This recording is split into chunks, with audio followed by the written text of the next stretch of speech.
میں اپنے کمرے میں جب داخل ہوا تو نائٹ بلب جل رہا تھا اور وہ لڑکی بنا دوپٹے کے میرے بیڈ پر بے ہوش پڑی تھی۔ اسے دیکھ کر میرے چہرے پر خباثت بھری مسکراہٹ پھیلی تھی۔ میں نے سوچا کہ بڑی اکڑ تھی اسے اپنی پاک بازی کی۔ آج کون اسے مجھ سے بچا سکتا ہے؟ بہت گھمنڈ تھا اسے۔ بھول گئی تھی کہ میں چودھری سجاول ہوں۔ جس لڑکی پر اپنی نظر ڈال لوں میرے کمرے کی زینت بن کے رہتی ہے۔ میں نے کمرے کا دروازہ بند کیا۔ دل میں جذبات پوری قوت سے ابھرنے لگے۔ برداشت نہیں ہو رہا تھا کیونکہ پہلی بار اسے میں نے بنا دوپٹے کے دیکھا تھا، ورنہ ہر وقت ایک کالی چادر میں لپٹی نظر آتی تھی، اور میری یہ تیز ترار نظریں یہ چاہتی تھیں کہ وہ چادر اتار کر میرے سامنے آئے۔ لیکن وہ بڑی نیک لڑکی تھی، جتنی خوبصورت تھی اتنی تیکھی مرچ تھی، جسے آج میں نشے کی حالت میں اور اس کی بے ہوشی سے پورا فائدہ اٹھانے والا تھا۔ آج صبح تک اس کے پاس آنسوؤں کے علاوہ اور کچھ نہیں بچنا تھا، اور میں یہی چاہتا تھا کہ وہ لڑکی میرے سامنے بالکل بے بس ہو جائے، روتی اور تڑپتی ہوئی نظر آئے۔ اس کی ساری اکڑ نکالنے کے لیے یہ رات کافی تھی۔ میں نے اپنی شرٹ کے بٹن کھولے اور شرٹ اتار کر سائڈ پہ رکھ دی۔ لیمپ کی مدھم سی روشنی میں اس کا چہرہ اور اس کا حسن، بلکہ ہوش ربا حسن، مجھے مکمل طور پر بے خود کر چکا تھا۔ میں اس کے قریب ہو کر لیٹ گیا، اور پھر میں اپنی گاڑی سے گاؤں کی سڑک کی مٹی اڑاتا ہوا اپنی حویلی کی جانب جا رہا تھا، جب سامنے سے کچھ بکریاں سی گزرنے لگی۔ میری گاڑی کی سپیڈ اس وقت بہت تیز ہوتی تھی جب میں اپنی گاڑی ڈرائیو کرتا تھا، اور اس وقت میں شہر سے آ رہا تھا، لیکن اپنی بے تحاشا دولت کا گھمنڈ میرے دماغ پر ہر وقت سوار رہتا تھا۔ میری آنکھیں غرور سے چور رہتی تھیں۔ میں نے اپنی گاڑی کی سپیڈ ہلکی نہیں کی۔ سامنے سے گزرنے والی بکریاں بڑی تیزی سے سڑک کراس کر رہی تھیں، جب ایک بکری کا چھوٹا سا بچہ میری گاڑی کے بالکل قریب آ چکا تھا۔ اس سے پہلے کہ میں اسے کچل دیتا، ایک دل خراش چیخ نے مجھے بریک مارنے پر مجبور کیا۔ وہ ایک لڑکی تھی جس نے پوری قوت سے چلا کر مجھے حواس باختہ کیا تھا کہ مجھے بریک لگانی پڑی۔ دیکھا تو سامنے سے بکری کے بچے کو اٹھا رہی تھی، جو میری گاڑی کے بریک لگانے پر بھی ہٹ ہو چکا تھا۔ اس نے جلدی سے بکری کے بچے کو اٹھایا، میری گاڑی کی کھڑکی کے پاس آ گئی۔ پھر میری گاڑی کی کھڑکی کھٹکھٹانے لگی۔ مجھے بڑی حیرت ہوئی کیونکہ آج تک کبھی گاؤں کی کسی لڑکی نے ایسی جرت نہیں دکھائی تھی۔ کہنے لگی، شیشہ نیچے کرو، اندھے ہو کیا؟ یہ سن کر میرے اندر آگ سی لگی۔ اس لڑکی کی اتنی جرت کہ مجھے اندھا کہے۔ میں نے کھڑکی نیچے کی۔ میری آنکھوں پر اس وقت کالے رنگ کا چشمہ تھا۔ کہنے لگی، اچھا تو سمجھ آ گئی، اندھے ہو۔ دیکھو بھائی، اندھوں کو گاڑی چلانے کی اجازت نہیں ہوتی۔ میں نے کہا، اے لڑکی، تمیز سے بات کرو، تمہیں پتہ ہے میں کون ہوں؟ کہنے لگی، شکل سے تو انسان لگتے ہو، لیکن اگر کوئی اور مخلوق ہو تو بتا دو۔ میں نے کہا، دیکھو، میں اس گاؤں کے جاگیردار کا بیٹا ہوں، سجاول ملک نام ہے میرا۔ کہنے لگی، تو اس کا مطلب کہ تم جو چاہو گے کرو گے، اندھے ہو کے گاڑی چلاؤ گے؟ میں نے کہا، دیکھو، زبان سنبھال کے بات کرو۔ وہ کہنے لگی، ابھی تک تو میں زبان سنبھال کے ہی بات کر رہی ہوں، لیکن اگر یہ بکری کا بچہ مر جاتا تو میری زبان کے جوہر تمہیں برداشت کرنے پڑتے۔ یہ کہہ کے وہ بکری کے بچے کو باقی بکریوں میں چھوڑ کے اسی سڑک کی مخالف سمت میں جانے لگی جہاں سے میں آ رہا تھا۔ میں نے گاڑی ریورس کی، اس لڑکی کے سامنے جا کے روک دی، لیکن اس نے پرواہ ہی نہیں کی، وہ آگے جانے لگی۔ میں نے کہا، میری بات سنو۔ کہنے لگی، کیا ہے؟ میں نے کہا، کس کی بیٹی ہو تم؟ کہنے لگی، تمہاری تو نہیں ہوں نا، بس تمہارے لیے اتنا ہی کافی ہے۔ بڑی بد لحاظ اور بد زبان تھی، لیکن اتنی ہی خوبصورت بھی تھی۔ بہرحال میں نے آنکھوں پہ چشمہ لگایا اور اپنی حویلی کی جانب چلا گیا۔ جاتے ہی اپنے بابا سے کہا کہ شہر جا کر میں نے اپنی مخالف پارٹی کو بری طرح سے شکست دی ہے، کیونکہ کیس میں جیت چکا تھا۔ میرے والد نے مجھے گلے لگایا، شاباش دی، کہنے لگے، تم میرے ہونہار بیٹے ہو، تمہارے ہوتے ہوئے مجھے کبھی بھی کوئی پریشانی نہیں آ سکتی۔ میرا سینہ اور بھی چوڑا ہوا، دماغ میں گھمنڈ کچھ ضرورت سے زیادہ بڑھ گیا تھا۔ بہرحال میری والدہ بھی بہت خوش تھی۔ پچھلے 3 سال سے زمین کے تنازع پہ جھگڑا تھا۔ وہ ایک کسان کی زمین تھی جو ہمارے نام نہیں کر رہا تھا۔ بڑی دھمکیاں دی لیکن وہ نہیں مانا، یہاں تک کہ میں نے اس کی لڑکی کو اغوا کر لیا۔ پھر اسے دھمکی دی کہ اگر اس نے زمین میرے نام نہیں کی تو میں اس کی لڑکی کو برباد کر دوں گا۔ وہ باپ تھا، اس لیے چپ چاپ اس نے زمینوں پر دستخط کر دیے، لیکن پھر بھی میں نے اس کی بیٹی کو برباد کر کے چھوڑا تھا۔ جب اس نے یہ دیکھا تو رونے پیٹنے لگا، شور مچانے لگا۔ جب میں نے کاغذات وکیل کو دکھائے تو کہنے لگا کہ کچھ اور سائن چاہیے، لیکن اس شخص نے بجائے سائن کرنے کے مجھ پہ ایک اور کیس کر دیا۔ پھر شہر جا کے میں نے اس کی بیٹی کی زندگی برباد کی اور زبردستی میں نے اس سے زمین چھین لی۔ پچھلے 3 سالوں سے وہ شخص شہر میں مقیم تھا اور میرے خلاف کیس لڑ رہا تھا۔ کچھ زمینیں اس کی شہر میں بھی تھیں جنہیں بیچ کر وہ سب کچھ داؤ پہ لگا چکا تھا، لیکن میرے پاس تو پیسوں کی کمی تھی ہی نہیں۔ میں نے وکیل بھی خریدا، جج بھی، اور اسے بری طرح سے شکست دے کے واپس آیا تھا۔ اس کی زمین بھی لے چکا تھا اور اس کی بیٹی کی عزت بھی برباد کر چکا تھا، اور میں جانتا تھا کہ وہ میرا کچھ بھی نہیں بگاڑ سکتا، ایک بال بھی بیکا نہیں کر سکتا۔ یہ غریب لوگ ایسے ہی ہوتے ہیں، بڑی بڑی چھلانگیں مارنے کی کوشش کرتے ہیں لیکن گرتے زمین پر منہ کے بل ہی ہیں، مٹی کی دھول میں۔ ان کی پیدائش مٹی کی دھول سے ہوتی ہے اور یہ مٹی کی دھول میں ہی زندگی گزارتے ہوئے قبر میں چلے جاتے ہیں، کیونکہ ہم جیسے وڈیرے اپنے سامنے کسی کو کھڑا نہیں ہونے دیتے۔ میں بھی ایسا ہی تھا، میرے اندر بھی وہ سب عادتیں تھیں جو وڈیرے اور جاگیردار کے بیٹوں میں ہوتی ہیں۔ گاؤں کی جس خوبصورت لڑکی پہ میری نظر پڑتی اسے مجھ سے کوئی بچا نہیں سکتا تھا، اور آج جس ہری مرچ کو میں دیکھ کے آیا تھا، رات کو آنکھیں بند کرتے ہی اس کا خیال مجھے آنے لگا۔ اب پتہ کروانا تھا کہ وہ کس کی بیٹی ہے، ورنہ اکثر تو لڑکیاں جب پانی بھر کر مٹی کے مٹکوں میں لے کے جا رہی ہوتی تھیں اور مجھے کوئی اچھی لگ جاتی تھی تو میں گاڑی روک کر اس لڑکی کا نام اور اس کے باپ کا نام پوچھ لیتا تھا۔ اور جاگیردار کا روب اتنا ہوتا ہے کہ گاؤں والے انکار نہیں کرتے، بتا دیتے ہیں۔ اس لیے لڑکیاں بتا دیتی تھیں تو ان کو ڈھونڈنا بھی آسان ہو جاتا تھا، لیکن اس لڑکی نے کچھ نہیں بتایا تھا، اور کچھ میں جلدی میں بھی تھا، ورنہ اس کا نام اور پتہ پوچھنا کچھ مشکل نہیں تھا میرے لیے۔ بہرحال 3-4 دن وہ لڑکی میرے سر پہ سوار رہی، لیکن پھر میں اس کو بھول گیا، اپنے کاموں میں مصروف ہو گیا۔ کچھ دن کے بعد میرے والد نے کہا کہ گاؤں کے نمبردار کے بیٹے کی شادی ہے، میں نہیں جا سکتا لیکن تمہیں جانا پڑے گا۔ میں نے کہا آپ کو پتہ ہے میں ان چھوٹے چھوٹے لوگوں کی شادیوں میں نہیں جاتا۔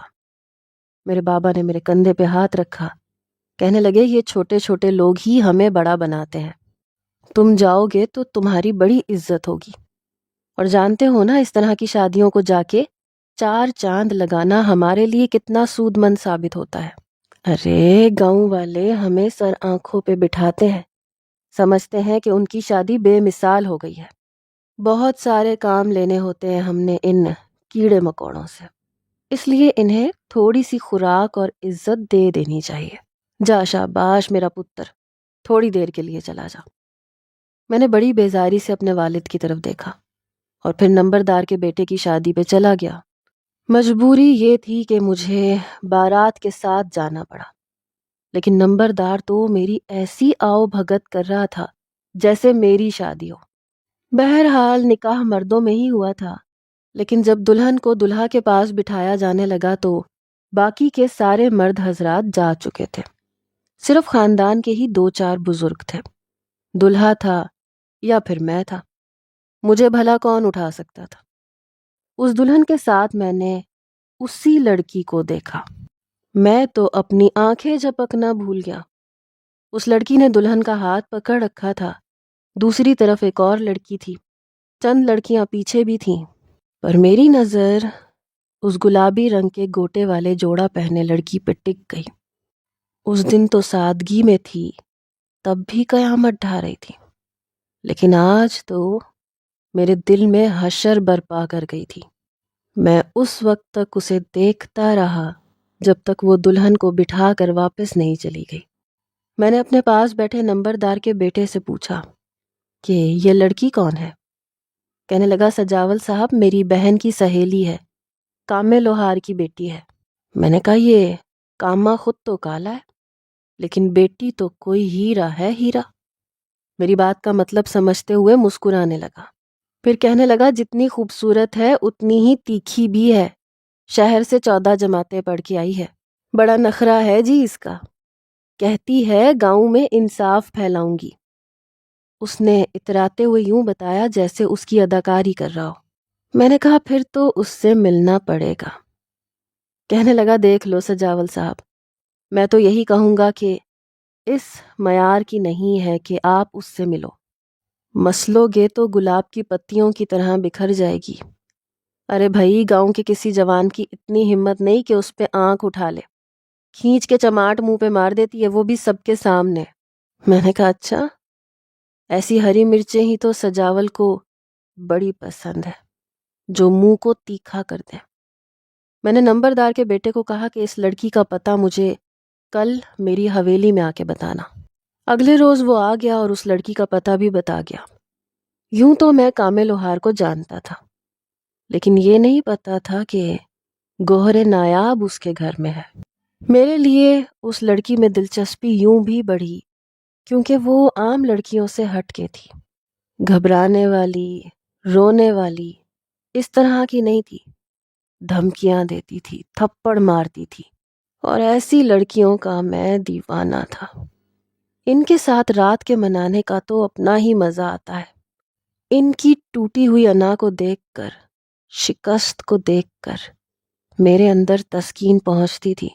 ان کی ساری اکڑ ایک رات میں نکل جاتی تھی اور صبح وہ روتی ہوئی مجھے نظر آتی تھیں، اور میں ان کی اس اکڑ پہ اترا کے کہتا تھا کہ بس اس چیز کا مان تھا، دیکھو میں نے ایک رات میں تمہارا وہ گھمنڈ ضرور چھین لیا تم سے، اب بتاؤ کیا کر لیا تم نے میرا۔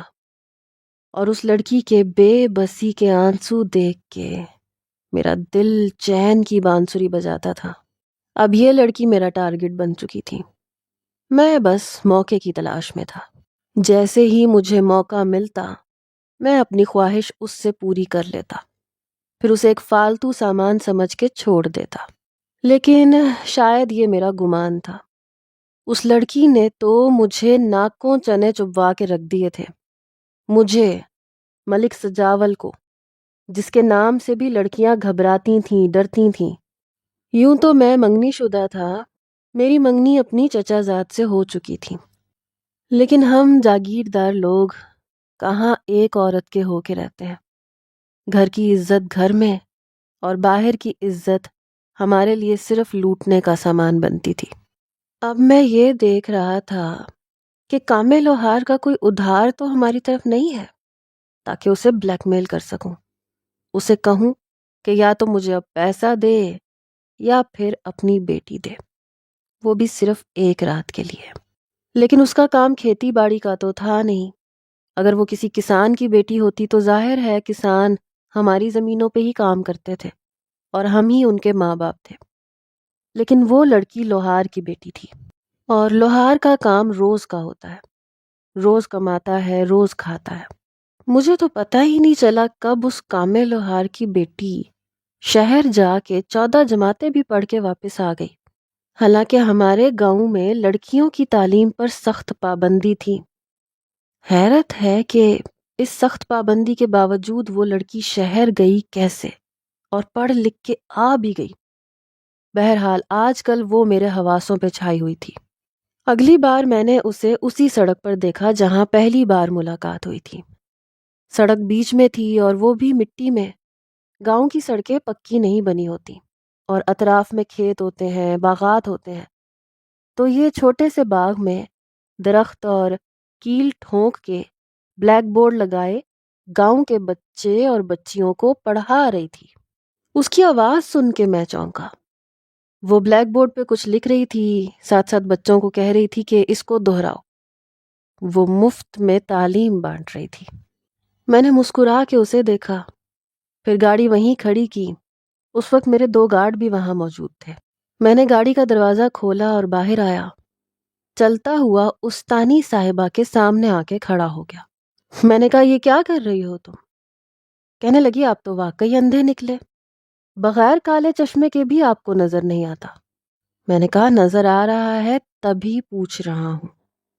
جب ہمارے گاؤں میں لڑکیوں کو تعلیم دینے کا کوئی رواج نہیں ہے تو تم کیوں بچوں کو پڑھا رہی ہو؟ اس نے بچوں سے کہا سبق یاد کرو اور اونچا اونچا پڑھو۔ پھر مجھے نظر انداز کر کے وہ دوبارہ بلیک بورڈ کی طرف مڑ گئی اور بچوں کو پڑھانے لگی۔ مجھے بڑا غصہ آیا۔ میں پاگل تھا جو وہاں کھڑا ہوا تھا۔ میں نے کہا اے لڑکی، تجھے سمجھ نہیں آ رہی؟ لیکن اس نے مجھے پھر سے نظر انداز کیا۔ میں نے بڑے غصے سے بچوں سے کہا کہ چلو اٹھو، جاؤ اپنے اپنے گھروں میں ورنہ تم لوگوں کو تھپڑ ماروں گا۔ وہ سب کے سب مجھ سے ڈرتے تھے اس لیے وہاں سے بھاگ گئے۔ میری اس حرکت پر اس لڑکی کو بڑا غصہ آیا۔ کہنے لگی ضروری نہیں ہے کہ آپ جاہل ہیں تو آپ کے گاؤں میں رہنے والا ہر شخص جاہل رہے گا۔ میں تو اس کی زبان کی تیزی سن کے تپ کے رہ گیا۔ میں نے کہا اے لڑکی، زبان سنبھال کے بات کرو ورنہ… میں نے انگلی اٹھا کے اسے تنبیہ کی۔ اس نے میری انگلی کو پیچھے جھٹکا۔ کہنے لگی یہ ورنہ والی دھمکی مجھے مت دینا۔ میں نے کہا اور مجھے بھی گاؤں کا کوئی عام سا نوجوان نہ سمجھو جسے تم جو چاہو گی کہو گی، جب چاہو گی تھپڑ مار دو گی اور وہ کھا لے گا۔ میں ملک سجاول ہوں۔ کہنے لگی تو کیا ملک سجاول کسی فرعون کا نام ہے؟ کیا دنیا میں خدائی کا دعویٰ کیا ہے تم نے جو ہم سب تم سے ڈرتے پھریں؟ مجھے تو شکل و صورت سے تم ویسے ہی انسان لگتے ہو جیسے ہم ہیں، 1 ناک 2 آنکھیں ہیں، وہی سب کچھ ہے جو عام انسانوں کے پاس ہوتا ہے۔ مجھے تو تمہیں دیکھ کر یہ نہیں لگتا کہ تم کچھ اور ہو۔ کیا ہو تم؟ ہاتھ باندھ کے وہ مجھ سے پوچھنے لگی۔ میں نے کہا میں کیا ہوں اگر میں نے تمہیں بتا دیا نا تو یہ ساری اکڑ تمہاری ختم ہو جائے گی۔ وہ ہنسنے لگی، پھر کہنے لگی میں جانتی ہوں تم مرد عورت کی اکڑ ختم کرنے کے لیے کون سا حربہ آزماتے ہو۔ بس یہ ایک ہی تو حربہ ہے تم لوگوں کے پاس، اسی پہ اکڑتے پھرتے ہو۔ یاد رکھنا میں گاؤں کی عام سی لڑکی نہیں ہوں، ٹھیک ہے نا؟ پھر اس نے اپنے پرس میں سے ایک پرچی مجھے دی۔ کہنے لگی کسی پڑھے لکھے سے پڑھوا لینا، یہ پرمیشن لیٹر ہے۔ میں گاؤں کے کسی بھی بچے کو پڑھا سکتی ہوں اور مجھے روکنے کی صورت میں اس شخص پر کیس کر سکتی ہوں۔ سمجھ میں آئی؟ میں نے کہا کون کرے گا مجھ پہ کیس؟ یہاں کی پولیس میری جیب میں ہے۔ وہ کہنے لگی لیکن پاکستان کی پولیس تمہاری جیب میں نہیں ہے۔ کچھ ایماندار پولیس والے ابھی تک ہمارے بیچ میں موجود ہیں اور میرا ان سے تعلق بھی ہے، اس لیے مجھ سے سوچ سمجھ کے پنگا لینا ورنہ تمہیں منہ کی کھانی پڑے گی ملک سجاول۔ اس نے میرا نام چبا کے لیا اور پھر وہ پرچی اپنے پرس میں ڈالی اور وہاں سے چلتی بنی۔ میں تو اسے دیکھتا رہ گیا۔ میں اسی دن اس کے باپ کے پاس آ گیا، وہ اپنا کام کر رہا تھا۔ مجھے دیکھ کے فوراً سے کھڑا ہو گیا، سلام کرنے لگا۔ میں نے تو اس کے کالے ہاتھوں سے مصافحہ کرنا بھی ضروری نہیں سمجھا۔ اس نے ہاتھ آگے بڑھائے لیکن میں نے اپنا ہاتھ پیچھے کر لیا اور کمر پہ باندھ لیا۔ وہ سمجھ گیا۔ کہنے لگا صاحب جی، میں نے کہا کہ کیا تم اس گاؤں میں نہیں رہتے؟ کہنے لگا ملک صاحب یہیں رہتا ہوں۔ میں نے کہا پھر تمہیں یہاں کے اصولوں کا پتہ نہیں ہے؟ کہنے لگا وہ بھی پتہ ہے جی، کوئی گستاخی ہو گئی کیا مجھ سے؟ میں نے کہا تمہاری بیٹی شہر جا کے پڑھ کے آئی تو کیسے آئی اور یہاں سے گئی تو گئی کیسے؟ کہنے لگا جی میری بچی کو شوق تھا، میں نے اسے پڑھا دیا اور یہ کوئی ناجائز بات تو نہیں ہے۔ میں نے کہا ہمارے گاؤں کی لڑکیاں اپنا نام تک لکھنا نہیں جانتی اور تو نے اپنی چھوری کو 14 جماعتیں پڑھا دی، اسے استانی بنا دیا۔ کس سے پوچھ کے؟ وہ بچوں کو پڑھا رہی ہے اور زبان دیکھی ہے تم نے اس کی کتنی لمبی ہے؟ تمہاری ہی تیز دھار چھریوں سے اس کی زبان کاٹ کے رکھ دوں گا۔ اسے اچھی طرح سمجھا دینا کہ ملک سجاول کون ہے اور کیا کر سکتا ہے۔ میری بات سن کے وہ گھبرا گیا، کہنے لگا معاف کر دو جی، میں اسے سمجھا دوں گا۔ میں نے کہا اور ایک اور بات، رات 12 بجے میرے کچھ لوگ آئیں گے، اپنی بیٹی کو تیار کر کے بھیج دینا، صبح سورج طلوع ہونے سے پہلے واپس آ جائے گی۔ یہ بات میں نے بڑے دھیمے لہجے میں کی تھی، لیکن کامل لوہار کا رنگ اڑ گیا تھا۔ وہ رونے لگا، میرے آگے ہاتھ جوڑنے لگا، کہنے لگا صاحب جی میری بچی کو معاف کر دو، میری بچی کے ساتھ ایسا کچھ مت کرو۔ میں نے کہا کیوں نہ کروں، بڑی زبان چلانی آتی ہے نا اسے بھی تو پتہ چلے کہ ملک کیا کر سکتے ہیں۔ کہنے لگا نہیں صاحب جی میری بچی کو معاف کر دو۔ لیکن میں آ چکا تھا، آج رات کا مجھے بڑی بے چینی سے انتظار تھا، لیکن میرے بندے خالی ہاتھ واپس آ گئے۔ کہنے لگے کامل لوہار کی بیٹی نے کہا ہے کہ اپنے ملک سجاول سے کہو اگر اپنی خیریت چاہتا ہے تو میرے دروازے پہ دوبارہ قدم رکھنے کی کوشش نہ کرے۔ مجھے بڑا غصہ آیا، میں نے کہا اس لڑکی نے کہا اور تم سن کے آ گئے؟ کہنے لگا صاحب جی اس نے جو پیغام دیا ہم نے آپ کو دے دیا۔ میں نے کہا تو ہاتھ میں جان نہیں تھی، زبردستی اسے اٹھا کے لے کے آتے۔ کہنے لگا اس طرح آپ کی بدنامی ہو جاتی۔ ہاں پہلے میں جہاں بھیجتا تھا لڑکیاں خود ہی آ جاتی تھیں، اس لیے رات کے اندھیرے میں شور نہیں ہوتا تھا، لیکن اس لڑکی نے تو تماشا لگا دیا تھا، اتنے بلند لہجے میں سب کچھ کہہ رہی تھی کہ پورے محلے کو سنائی دے رہا تھا۔ یہ سن کر تو مجھے آگ لگ گئی، اس نے تو واقعی میری عزت کا جنازہ نکالنے کی کوشش کی تھی۔ اب تو وہ لڑکی میری ضد بنتی جا رہی تھی۔ میں نے کہا اچھا ٹھیک ہے۔ ابھی میں جا کر اپنے بیڈ پہ لیٹا ہی تھا جب مجھے فون آیا، ہمارے گاؤں کے پولیس انسپکٹر کا فون تھا۔ کہنے لگا صاحب جی ہمیں شہر سے فون آیا ہے۔ میں نے کہا کیا مطلب فون آیا ہے؟ کہنے لگا آپ کے بارے میں کمپلین ہوئی ہے۔ میں نے کہا تو تم لوگ کس چیز کا کھا رہے ہو؟ سنبھالو اس سارے معاملے کو، مجھے فون کر کے تنگ کرنے کا کیا مطلب ہے؟ وہ کہنے لگا جی فون اوپر سے آیا ہے اور انہوں نے کہا ہے کہ سجاول کو سمجھا دو کہ لوہار کی بیٹی کو کچھ نہ کہے۔ یہ سن کر میں جھٹکا کھا کے رہ گیا کہ اس لڑکی کا اتنا تعلق ہے کیا؟ یہ ہے کون؟ اب تو مجھے تشویش سی ہونے لگی۔ یہ لڑکی کوئی معمولی لڑکی نہیں تھی، آخر اتنی اوپر پہنچ تھی تو کیسے پہنچی تھی؟ ایک معمولی سی لڑکی کی پہنچ اتنی اوپر تک کیسے ہو سکتی ہے؟ میرا دماغ گھوم کے رہ گیا تھا، پوری رات میں بے چینی سے سو نہیں پایا۔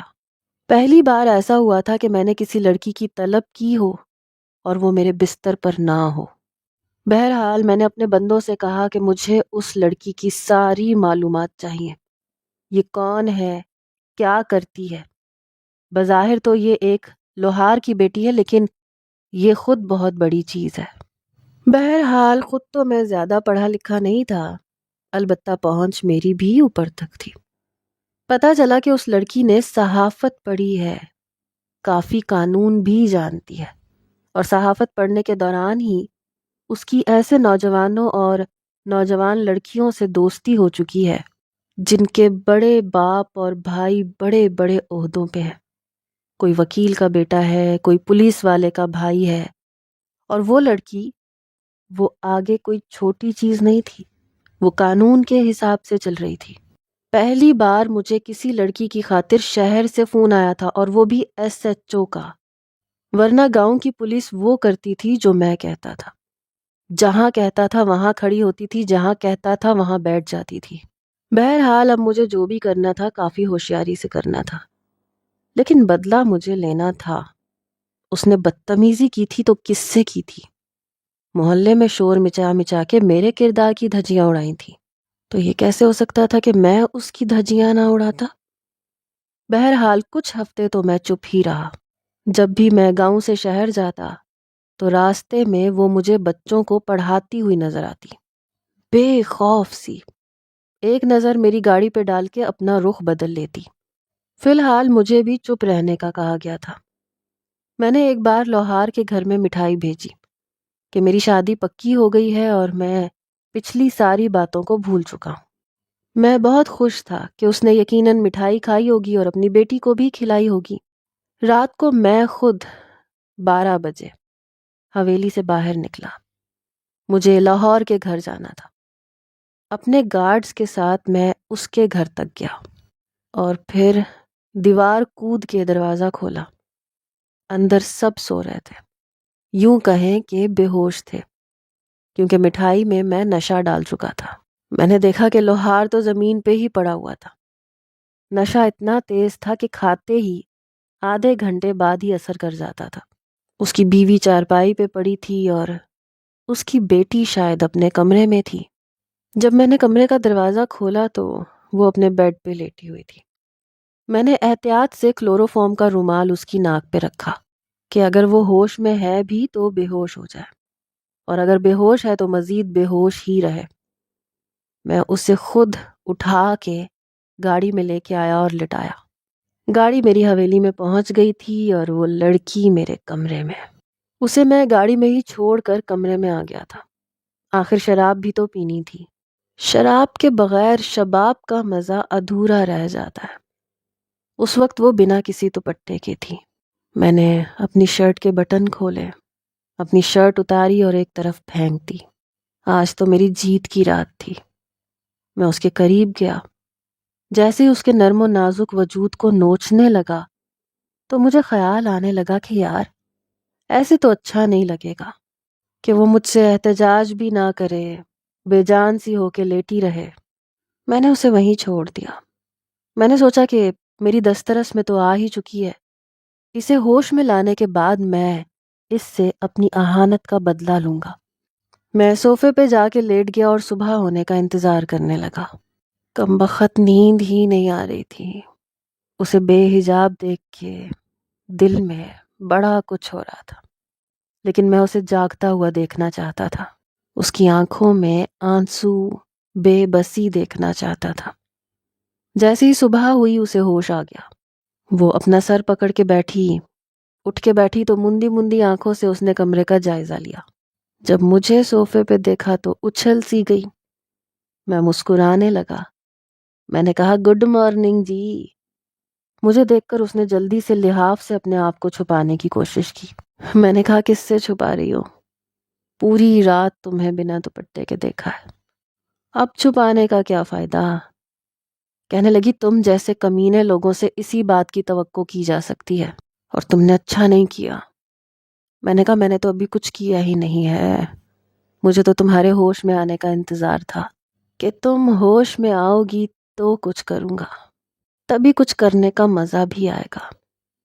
یہ کہتے ہوئے جیسے ہی میں اس کی طرف بڑھا تو اس نے